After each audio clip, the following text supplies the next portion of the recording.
Bantwana bakamoya, this is Umayenze ngentando yakho. Sisaqhubeka with the series of videos ugogo bethembisa ukuthi uzoqhubeka ayenze since embulelekile lo methunyiwe uNkosi ukuthi makaqhubeke azolekelela azokhipha abantwana bakhe ebumnyameni.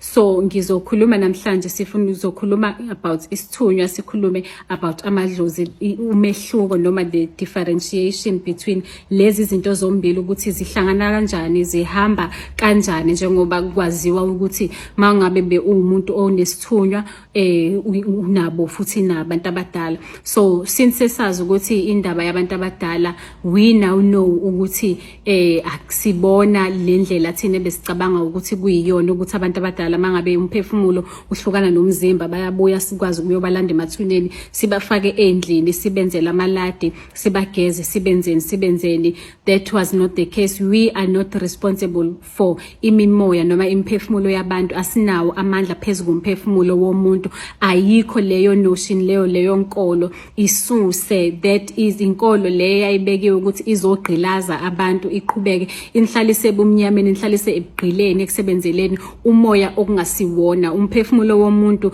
mawuhlukana nomzimba ubuyela kumdali, ubuyela kwimaker lo owamdala wamletha wambeka la emhlabeni. Awuhlali la emhlabeni uzodinga ukuthi wena ugeze uthi uyawuhlambulula uthi uyawuklenza uwenza ube mhlophe ube unikezwe ubani lawo mandla lawo. Asinawo amandla phezulu kwemphefumulo yabantu. So lento yamadlozi nento yesithunywa, amadlozi amele lo moya ophikisayo, of which is why kuhlale kuthiwa noma kuukuthi ayihambisani lezi zinto, but people always find a way yokuthi bazenze zihambisane. Isithunywa nje sizosebenzisa lelo gama because igama elijwayelekile limele in umoya oyingcwele, limele in ingelosi engcwele ehamba nawe ethunywe uNkulunkulu ukuthi mayize kuwe izokulekelela lapha emhlabeni, ikulekelele uphile uhambe impilo. Ithunywe uNkulunkulu, ayithunywa uwe, akusisona isithunywa sakho. So ekunjaloni ke isithunywa umoya oyingcwele, amadlozi umoya omdaka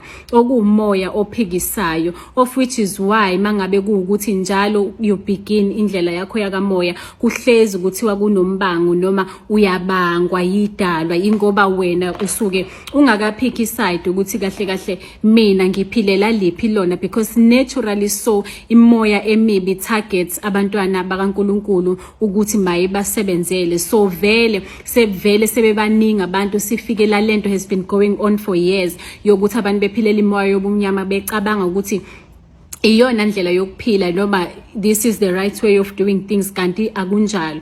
Okuyingakho ke ukuthi ke manje Inkosi ithi sekwanele niphilela umoya ophikisayo, ningazi sekwanele nithi nihamba your spiritual journeys, nihamba noNkulunkulu, kanti cha anihambi naye nilani, nihamba nemimoya emdaka engcolile ezoniqhelisa ebungcweleni. Okuyingakho sizoza nakuyo lento yobungoma, umntwana ongcwele ombathwe umoya oyingcwele ozalwe evele epure enesipho uNkulunkulu akamuphe sona. Bese kuba ukuthi because you feel ukuthi kunento wrong ngawe or there's something that you don't understand ngawe, uyahamba uhlola kumuphi umuntu vele okholelwa kule entity noma ohamba nawo lo moya ongahambelani nomoya oyingcwele. Umuntu muphi othi unamadlozi, okholelwa entweni yamadlozi, othi lapha esigodleni sakhe kunamadlozi kanti akusiwona amadlozi, imimoya emibi. Which is why uzothi wena mangabe ufika kuyena awubone lo moya ukuthi ikhona umoya unawo umoya oyingcwele noma isipho unaso. Bese kuba ukuthi aku-initiate ngendlela lo moya kahamba nawo amtshela ukuthi wena you are supposed to be initiated. So i-umbrella wena lo akakufaka kuyona, i-umbrella naye akuyona okuyiyephi, okuyilega moya ongcolile, lega moya omdaka. So vele naye uzoqhuba yona leyo, uzosebenzisa leyo procedure abayisebenzisayo bona basebenzela lo moya, abanye bazi abanye bengazi. Nawe ke that is how you fell under le moya engcolile. Umoya oyingcwele kuhlezi ukhona, uhlezi ufuna ukuthi usilekelele sibone indlela, which is why uzosithola ngesinye isikhathi questioning ukuthi engabe le ndlela iyona yini, engabe lento yobungoma iyona yini. No, ayisiyona, because akusikona lokho kufanele ngabe uyakwenza. Wena umuntu okufanele ngabe uthola ulwazi kumoya oyingcwele, wambuleleke ngeimfihlakalo zakwamoya nezenyama, wambulelwe umoya oyingcwele lo okumbathile uNkulunkulu aka-assign ukuthi uzokubheka njengoba ulapha emhlabeni, uzohamba nawe, uzokuvula amehlo, uzokupha ulwazi, uzoba ihawu lakho lokuvika, uzoba amandla akho mangabe usempini, uzoba yikona konke kwakho. That is where you are supposed to get ulwazi, not manje kule mimoya. So yingakho uzosithola ngesinye isikhathi uziquestiona, yingakho uzosithola ngesinye isikhathi unganelisekile, ungaphelele, lento lokhanisa kuhlupha namanje ngaphakathi isakuhlupha. That is why uzothola abanye kunabanye bena bahamba amanzi, uyawahamba amanzi but ayikho lento emdonsayo ethi akaye emanzini. Mayefika emanzini, he or she is not driven ngalendlela laba abanye abathi ba driven ngayo mabefika emanzini. Izinto azenzeki wena, lezo bona zenzeka kubona azenzeki kuwena. Uzuyibuza ukuthi kahle kahle ngempela yini wrong ngami, kahle kahle mina kanti yini ekufanele ukuthi ngiyenze. Ebese ke wena uzophuma futhi uyofuna usizo komunye umuntu thinking ukuthi lo bekusiza, no why suthi akenzanga zona. Naye loyo futhi works under leyo entity. Wathi nje ukhuluma indaba yamadlozi, just know ukuthi still you are not going to find ama answers okufanele ukuthi uwathole. Ngakho ke umoya oyingcwele uthini, nifanelwe ukuthi niklenzwe, nihlanzwe, namakhaya enu ahlanzwe, akhishwe lemimoya ekhona. Ngithunyiwe ukuthi nizosuswa, nizokhucululwa, kona konke ukungcolesa nicollectile nifika lapha emhlabeni kwancindezela, kwacindezela izipho zenu lezi kufanele ukuthi zikube izona, ngoba konke lokho ebenikwenza okwasenyameni akuhlangene nokakamoya. Yingakho usithola namanje ukuthi usashoda wena, there's still something missing kuwena ngaphakathi, but because abadala nogobela wakho uthi iyona ndlela leyo kufanele uyihambe, uyakwenza lokho okwenzayo. Some they have no purpose or even understanding yokuthi mawufika emanzini umuntu umgeza kanjani, abazi ukuthi mangabe kuthiwa ukuyaconnect kusuke kukhulu kushiwo into ekanjani. Makuthiwa uyadonsa kamoya, uyadonsa, ngithi umntwana kamoya uyadonsa. Nithi ningabantwana bamakhosi nihamba namakhosi, but there is no individuality. Lo kuphethe ngoba uthi uyinkosi, kungani pho wena usahamba uthi uyobuza uyoconfirm izinto kugobela wakho? Kungani kanti namanje wena kulo mnyaka iminyaka emingako usuyisebenzile but still kusakhona ohambayo uyoverify izinto kuye, uyobuza kuye, uyoyenzani? Nithathe into yakamoya nayenza yabe yasemhlabeni, okuyingakho nabo gobela benu noma benoba benu kwamoya niba treata as if uNkulunkulu benu noma amakhosi enu, ingoba niyenza umdlalo. Nifana nokuthi isketch lesenisenzayo okwakamoya niyakuthatha nikwenza niyanikpractice enyameni, nibanikeza amandla, nibaphathisa okwamakhosi, nibaphathisa okoma benu nobaba benu kwamoya, abaphathi benu bolwazi. Nina nje niyafana noPopaye manje abafidwayo izinto, kanti umoya oyingcwele uzothi akukho njalo. Phumani kulobo bumnyama, phumani kulobo bumnyama. Kuningi yebo kusafanele ukuthi kwenziwe, ngoba ngokuhluka kwabantu behamba beyofuna usizo, bangena deep into ivumelwano abangazazi, bangena shiqi ezivumelwaneni, bevumelana nemimoya ihambe nabi, balandeli babuse, iyenzeni, they make ama deals with imimoya emibi. Sikhulume ngalaba abaziyo, bakhona abaziyo ukuthi no bona vele baphilela imimoya kanjena. Lolu lwazi noma lokho abakwenzayo, lo msebenzi abawenzayo, baholwa yilesi sigubhu noma nakho kufanele ukuthi kwakwenze. Into engafanele ukuthi uyibuze yona ukuthi kungani njalo ngasona sonke isikhathi wena makusafanele kube ukuthi you have to ukuthi perform certain rituals ukuze wena izinto zikhambele kahle. Uyafana nomuntu ophila ngaphansi kwesithwalo, noma kungathiwa ungathi wena wenzela amadlozi akho. Nawe inkosi ithi kufanele nazi ukuthi that is other forms of isithwalo lapho ama-rituals osukuwenza wenzela lo moya omubi, this entity ukuthi iqhubeke ikubheke ikulekelele ikwenzele izinto ngendlela ekufanele ukuthi mayikwenzele ngayo. So abantu baqhelile kuNkulunkulu, baqhelile kumveli kuqala, baqhelile kusonini nanini, baphilela imoya abayifice la emhlabeni okungasiyona, nakhona ebagqilazayo engalethi ushintsho olungako phezulu kwempilo zabo kuphela nje, ebalethela inhlupheko, ebaphilisa ngaphansi bobumnyama, ebahlukumezayo nengahambisa izinto kahle. Ngakho ke uNkulunkulu uthi sekuyisikhathi manje ukuthi abantwana bakhe bazokhululwa. Ingakho ke ngilana silana ukuthi masizonikhulula kulobo bumnyama lobo, masizonikhulula kulezo ivumelwano lezi beniphila ngaphansi kwazo, masizonikhulula siqaqe ungwengwezi kunina, sinikhuculule sinikhuhle bantwana bakaNkulunkulu abangcwele, sinibuyisele ebungcweleni benu ekufanele ukuthi nibe yibona enafika niyibo before nifike la emhlabeni, nizovuma izinto zomhlaba ukuthi zibuse phezukwenu eziniqhelisa phezu ungcwele benu. Abanye uyazi ukuthi wadlila amagobongo, wawadla but awuboni ishintsho phezu kwempilo yakho, awuboni ishintsho, awuboni imnyakazo, akho lutho, but akukho sungakudlanga, akukho sungakubhemanga.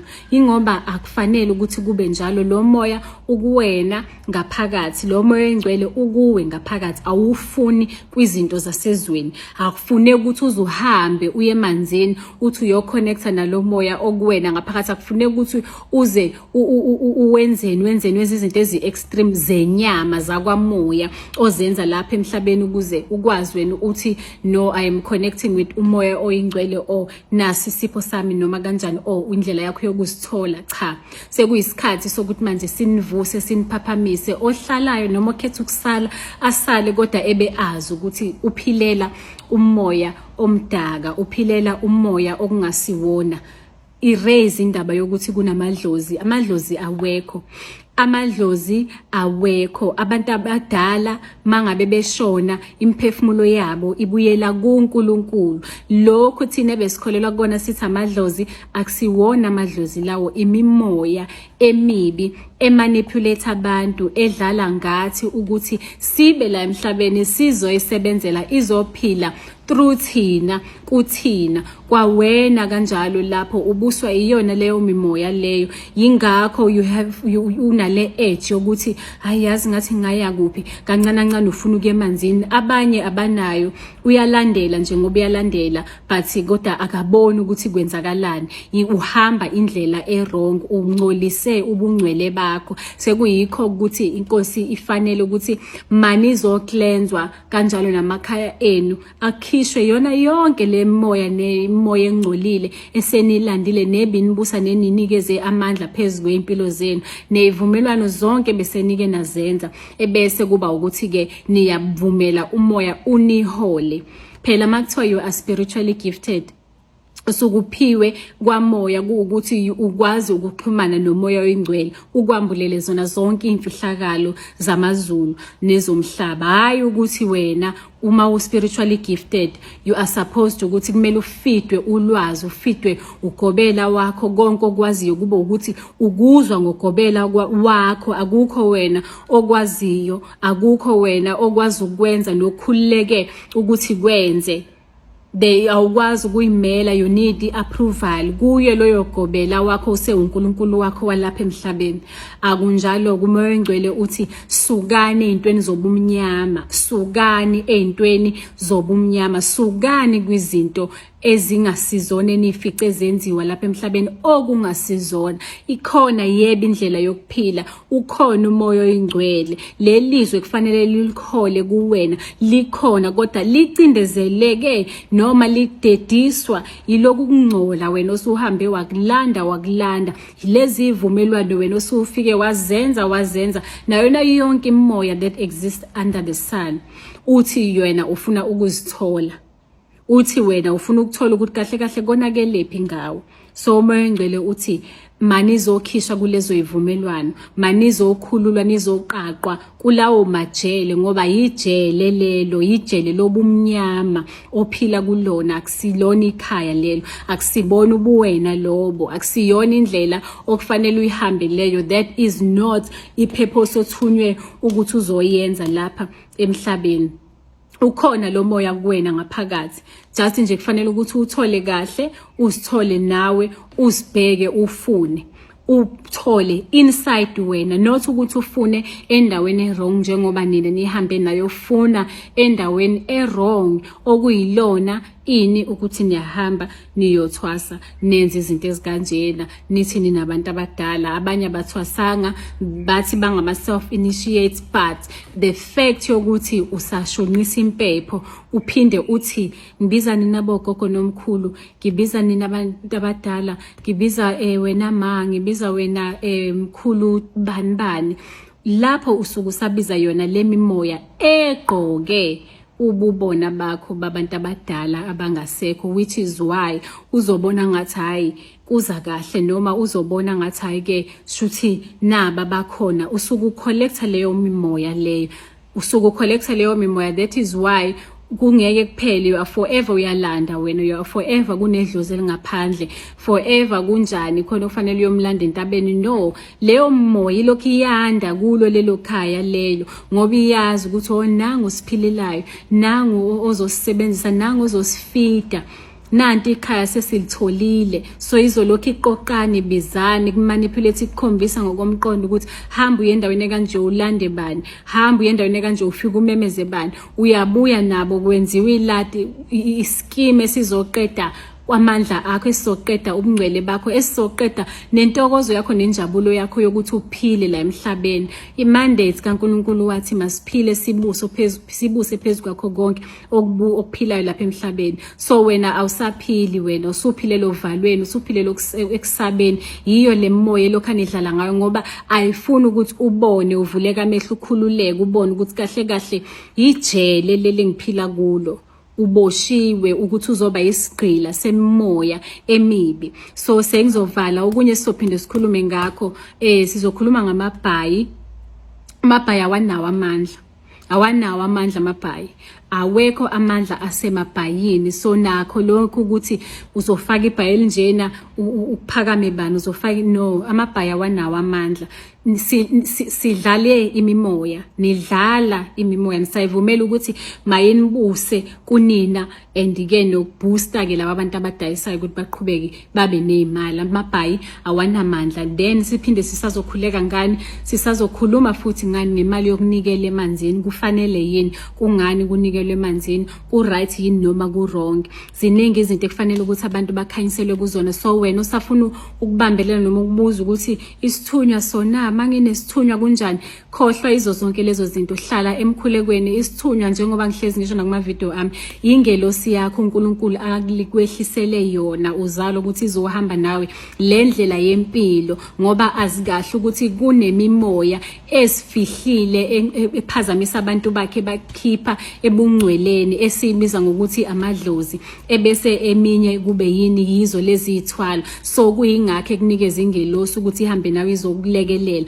Kodwa ke nibaningi ingelosi zenu azikwazi ukuthi zi-operate, isebenze lokhu uNkulunkulu ayithume ukuthi zizokusebenza phezukweni, ngoba yindaba, ngoba seningene shi kuleli side lobumnyama, nibuswa imoya yobumnyama, nibuswa imoya engcolile, nibuswa yithwalo, nibuswa otiko leso, nibuswa iyo yonke imoya le emibi enilandayo, nenivumayo phezulu kwempilo zenu, ninikeza amandla, nilanda ukuthi hayi uwoza gogo, hlala la ngiyogada kuyoba njani. You are making an agreement nomoya ukuthi mawuhlala ubuse la, ukusebenzise wena, ugcine ukuyikhukhuni yakho yokwesaba, yokuba novalo, yokungakhululeki kahle emhlabeni, nokungalala kahle ebusuku, and always suspecting abantu abangenacala, because siyazi lemimoya ayizi nokuthula, ayizi nenjabulo, ayizi nokuhle, kodwa ifuna ukuhlezi kufaka uvalo kuwena ngaphakathi nokuthi uphile ngokwesaba. Umoya oyingcwele esiphila ngawo nesihamba nawo, suka kulezo zinto khumbulani indlela yenu noma buyane endleleni kufanele ukuthi kube yiyona enihamba niphume ekungcoleni. Ngiyabonga. Amen.